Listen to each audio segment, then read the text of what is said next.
cabdulaahi maxamed nuur waa xildhibaan wasiir hore qandaraas qaate iyo ganacsade hantidiisa ay kor u dhaafayso $50 milyan. 9 sano gudahood ayuu intaan oo dhan ku sameeyey cabdulaahi. horaantii sanadihii 2000 ayuu cabdulaahi magaalada muqdisho soo galay. baadiyaha gobolka shabeellada oo ku dhashay kuna barbaaray kama helin wax tacliin ah. iskuul waxbarasho ayuu ka helay caasimadda. 2009 ayuu gacan yare u noqday Sheekh Shariif oo madaxweyne loo doortay. 2001 abaar dalka ku dhifatay oo galaafatay dad ka badan $2 milyan ayuu cabdulaahi xiriiriye u noqday madaxtooyada iyo hay'adaha gargaarka Turkiga oo u yimid inay caawiyaan dadka abaarta ku xoolo beelay. waa halkan meesha ay ka bilaabatay qisada hodantinimada cabdulaahi. $4 ilaa $5 milyan lacag gaaraysa ayuu cabdulaahi ka sameeyey raashin gargaar ah oo hay'adda Turkiga ee Tika iyo kuwo kale ay ugu talagaleen in Soomaalida lagu caawiyo, balse uu iibsaday isagoo ka faa'iideysanaya awoodda madaxtooyada ee xilligaas.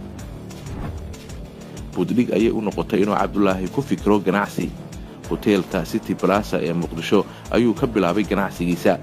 kadibna waxa uu sii ballaariyay dalaalnimadiisa isagoo oo qondo ku yeeshay dhammaan qadaraasyada Turkigu ay ku bixiyeen waxbarashada, gargaarka iyo dowladhiska ciidamada.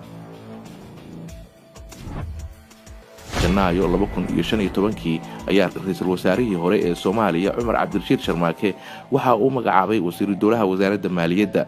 waxa uu dhigmay wasiir buuxa isagoo oo maleeshiyaad gaar u ah adeegsanaya ayuu dhammaan canshuurta soo gashay dowladda qasnadiisa si gaar ah ugu shubanayay. tusaale ahaan $20 ayuu konteenar kasta oo dekedda Muqdisho ka soo dega ku lahaa sanadihii 2015 iyo 2016.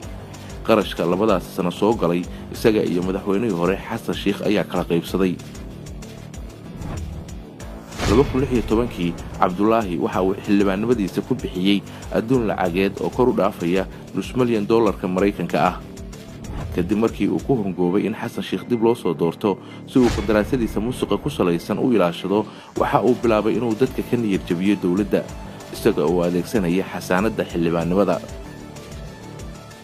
waxa uu ololeeyay inuu xubin ka noqdo guddiga maaliyadda, kadibna waxa uu laaluushay gudoomiyaha guddiga Cali Cabdi Cismaan oo gurigiisa kula nool.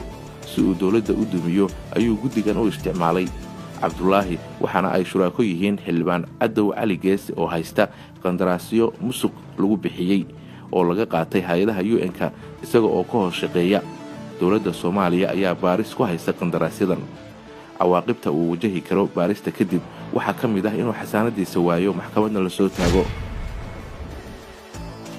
haddaba isla xisaabtanka uu haatan wada cabdulaahi soo la mid maaha waraabe yiri waxaan xisaabinayaa xoolihii aan xalay neefka ka cunay. xageese xildhibaan cabdulaahi ku sheegayaa mushaharaadkii shaqaalaha iyo ciidamada ee isagoo ah wasaaradda maaliyadda jooga aan 7 bilood la bixin lagana waayey qasnada dowladda.